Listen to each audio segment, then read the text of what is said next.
Break के बाद आपका एक बार फिर स्वागत है। आप खबर भारती पर देख रहे हैं। महाबहस इलेक्शन इंपैक्ट, गुजरात के नतीजों का क्या प्रभाव पड़ने जा रहा है।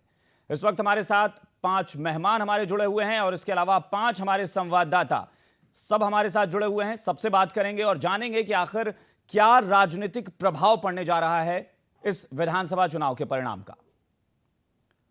यहां से हम सीधे रुख करेंगे भोपाल, जहां हमारे संवाददाता अतुल पाठक हमारे साथ जुड़े हुए हैं। मुद्दा यह है कि आखिर मोदी की जीत के दूरगामी प्रभाव क्या पड़ेंगे।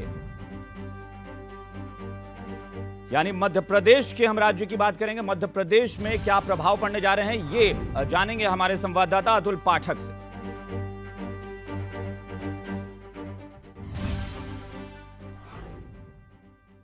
चलिए, तो हमारे साथ अतुल पाठक जुड़ गए हैं। सीधे रुख करते हैं अतुल का। अतुल, आपसे जानना चाहेंगे इस वक्त नरेंद्र मोदी की जीत का, अगर राज्य की हम बात करें, वहां की राजनीति की बात करें, कितना प्रभाव पड़ने जा रहा है, किस तरह की सुगबुगाहट है वहां।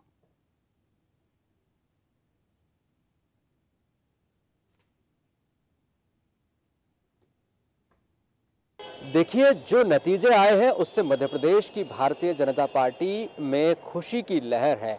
जहां तक मध्य प्रदेश की बात है, गुजरात के जो नतीजे हैं वो सीधे तौर पर मध्य प्रदेश की राजनीति को प्रभावित करते हैं, क्योंकि मध्य प्रदेश और गुजरात की राजनीति कमोवेश एक तरह की है। जिस तरह की छवि नरेंद्र मोदी की गुजरात में है, कमोवेश वही स्थिति मध्य प्रदेश में शिवराज सिंह चौहान की है।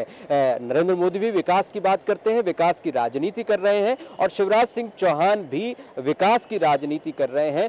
वन मैन शो है भारतीय जनता पार्टी के मध्य प्रदेश के। तो जिस तरह से नरेंद्र मोदी ने तीसरी बार गुजरात में अपनी ताकत दिखाई है और तीसरी बार सरकार बनाने में सफलता हासिल की है, अब बीजेपी के मध्य प्रदेश के कार्यकर्ताओं को भी लगने लगा है कि मध्य प्रदेश में भी शिवराज सिंह चौहान नरेंद्र मोदी की ही तरह हैट्रिक बनाने में कामयाब होंगे। मुद्दों की हम बात करें तो जिस तरह से गुजरात और वाइब्रेंट गुजरात का नरेंद्र मोदी ने नाम दिया, उसी तरह से शिवराज सिंह चौहान भी ग्लोबल इन्वेस्टर समिट के जरिए ग्लोबल मध्य प्रदेश बनाने की कवायद में जुटे हुए हैं। तो कुल मिलाकर मध्य प्रदेश में शिवराज सिंह चौहान को एक बार फिर कॉन्फिडेंस आया है कि मध्य प्रदेश में वो फिर से सरकार बनाने में कामयाब होंगे। फिर से जो गुजरात की जीत है उसका लाभ भी कहीं ना कहीं मध्य प्रदेश को मिलेगा, क्योंकि भारतीय जनता पार्टी की कहीं कोई सरकार बनती है या भारतीय जनता पार्टी की ताकत में इजाफा होता है तो कार्यकर्ता चार्ज होते हैं, कार्यकर्ताओं में आशा और उत्साह का संचार होता है और कार्यकर्ता बिल्कुल,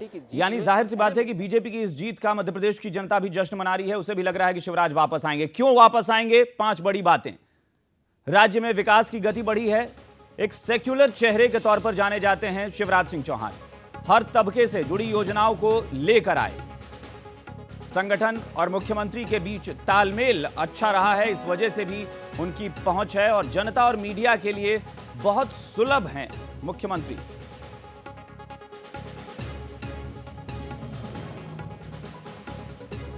तो ये 5 बड़ी बातें हैं जो मुख्यमंत्री शिवराज सिंह चौहान के पक्ष में जाती हैं। आप देख सकते हैं साल 2003 और 2008 में विधानसभा चुनाव के परिणाम क्या रहे थे, और अब सवाल है जहां पर 2013 में क्या होगा।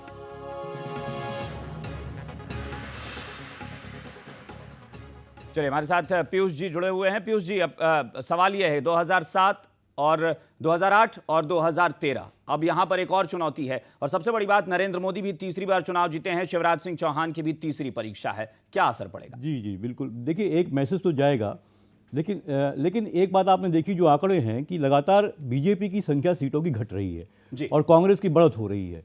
लेकिन यहाँ पे बीजेपी पक्ष में जाता है कि बीजेपी का मुख्यमंत्री जो है वो काफ़ी जो है एक एक्टिव मुख्यमंत्री है, और उसने तमाम तरह के कार्यक्रम इस तरह के वहाँ पे जनता को दिए हैं। और देखिए, आप अगर देखेंगे गुजरात हो चाहे या हिमाचल हो या राजस्थान भी ले लीजिए आप, तो किस तरह से जो है कि व्यक्ति कौन है मुख्यमंत्री का दावेदार, उस पर चुनाव जीते और हारे जा रहे हैं। तो शिवराज सिंह चौहान ने अपनी शख्सियत भी इतनी बड़ी बना ली है।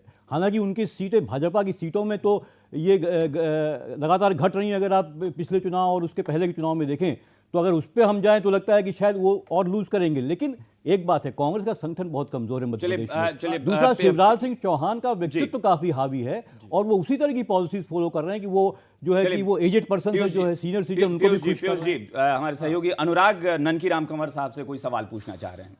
ननकीराम जी, आपने अपनी अभी बात जब कही थी तो ये बताया था कि विकास के मुद्दे पर जनता ने वोट दिया है गुजरात में नरेंद्र मोदी को। तो फिर क्या वजह रही यही विकास के मुद्दे, या आपने सांप्रदायिक सौहार्द की बात कही थी, हिमाचल में आपका विकास का मुद्दा नहीं चल पाया?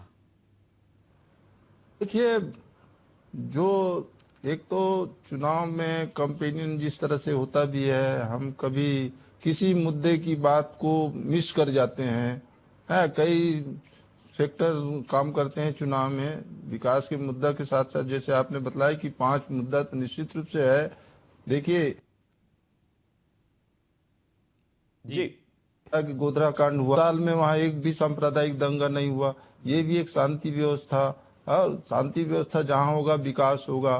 तो इस तरह से उस कार्य को हम जनता के सामने रखते हैं तो निश्चित रूप से सफलता मिलता है। ननकीराम जी, आप ये बताएं कि क्या अब आपको लगता है कि आपके एक मुख्यमंत्री लगातार 3 बार, पहली बार शायद भारतीय जनता पार्टी के इतिहास में हुआ, आपको लगता है कि अब मुख्यमंत्री पद के दावेदार तो मुख्यमंत्री पद तो था ही, अब क्या प्रधानमंत्री पद के भी दावेदार रहेंगे आपकी तरफ से, आपकी पार्टी की तरफ से?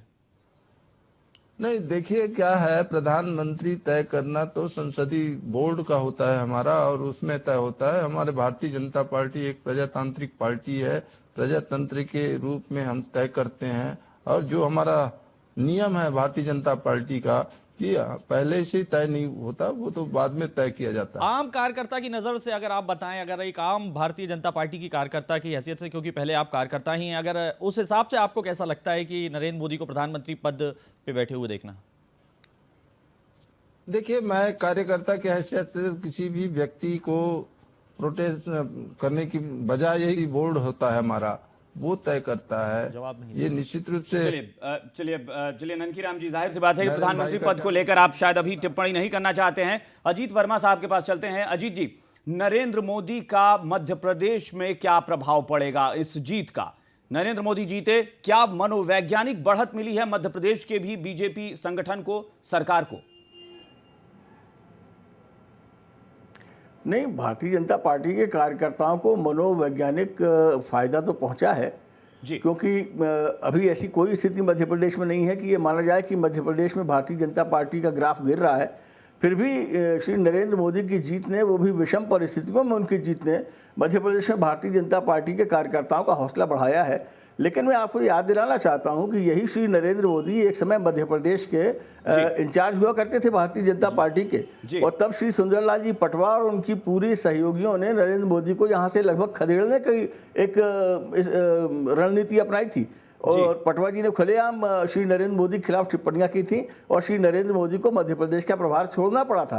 तो खुशी और गम, तो ये थोड़ी खुशी थोड़ी गम अपनी जगह ठीक है, लेकिन इसमें कोई संदेह नहीं है कि श्री नरेंद्र मोदी की जीत एक मार्केबल इवेंट है और मध्य प्रदेश में भारतीय जनता पार्टी कार्यकर्ताओं का इससे उत्साह बढ़ेगा। भाई, नरेंद्र मोदी की जीत से भले ना बढ़ा हो, लेकिन गुजरात में तीसरी बार, लेकिन चूंकि नरेंद्र मोदी निशाना बना लिए गए थे और एक तरीके से भारतीय जनता पार्टी के लिए वो एक प्रतीक बन गए थे। लेकिन आप मानते हैं अजीत जी कि कहीं ना कहीं इसका प्रभाव पड़ेगा मध्य प्रदेश के मतदाताओं पर भी और बीजेपी कार्यकर्ताओं पर भी? शेख हलीम साहब हमारे साथ जुड़े हुए हैं। शेख हलीम साहब, मध्य प्रदेश में बीजेपी की जीत, अभी हालांकि बीजेपी की स्थिति बहुत अच्छी मानी भी जा रही है और जाहिर सी बात है कि ये जो जीत है ये कहीं ना कहीं एक विटामिन का, एक टॉनिक का काम करेगी मध्य प्रदेश की जनता के लिए। मध्य प्रदेश में नरेंद्र मोदी की जीत का कोई असर नहीं पड़ेगा, क्योंकि गुजरात में जो अभी कांग्रेस पार्टी की सीटें भी बढ़ी हैं, वोट ऑफ परसेंट भी बढ़ा है। इसके बाद हिमाचल में हमने एक अच्छी जीत दर्ज करी है। कल ही हमने पीथमपुर नगर पालिका निगम के अध्यक्ष का चुनाव जीता है। प्रदेश में जितने भी कांग्रेस का कार्यकर्ता है सभी जश्न मना रहा है और पूर्ण उत्साहित है 2013 का चुनाव लड़ने के लिए। और जो नरेंद्र मोदी जैसा शख्स है वो हिटलर की तानाशाही के तरीके से गुजरात में राज कर रहा है। अगर उसने तीसरी जीत दर्ज कर ली है तो जिसने लाशों पे उस प्रदेश को बांट दिया है, तो जनता आज तक उससे उबरी लेकिन नहीं लेकिन है। सबसे उनका बड़ी बात भय वही है, और राजनीतिक सारा बिरादरी जो की खासियत ही है अलीम साहब कि वो जीते या हारे कभी एक्सेप्ट नहीं करते अपनी चीजों को। आपने तो गुजरात में भी कह दिया था कि नरेंद्र मोदी बेअसर हैं, लेकिन असर दिखाया उन्होंने। फिलहाल हम रुख करते हैं रायपुर का, रुख करेंगे। हमारे साथी धीरेन्द्र गिरी गोस्वामी जुड़ गए हैं। धीरेन्द्र, जाहिर सी बात है कि अब नरेंद्र मोदी गुजरात में जीते हैं, बीजेपी को एक बहुत बड़ी ताकत मिली है, लेकिन क्या इसका असर बाकी राज्यों में भी पड़ रहा है? वहां अगर बात करें छत्तीसगढ़ की भी तो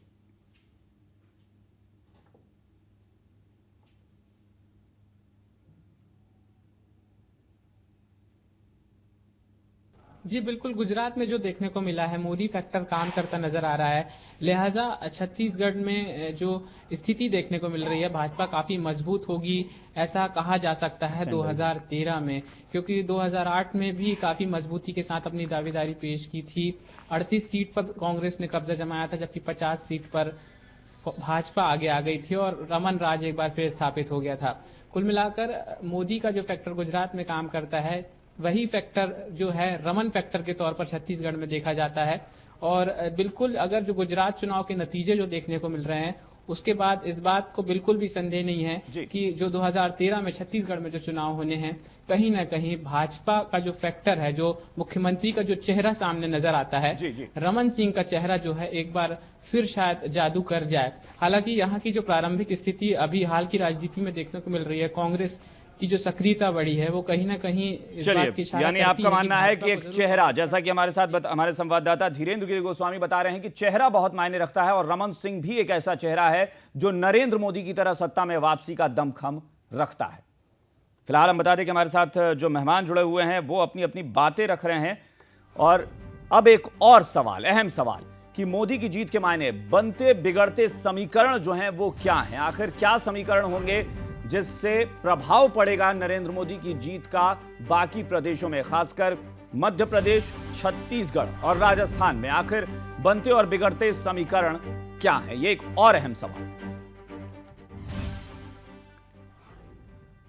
चलिए, इस वक्त हमारे साथ तमाम मेहमान जुड़े हुए हैं। पीयूष पंत जी हमारे साथ जुड़े हैं, उनसे बात करेंगे, लेकिन उससे पहले एक और छोटा सा ब्रेक लेते हैं। बाकी मेहमान भी हमारे साथ लगातार जुड़े हुए हैं।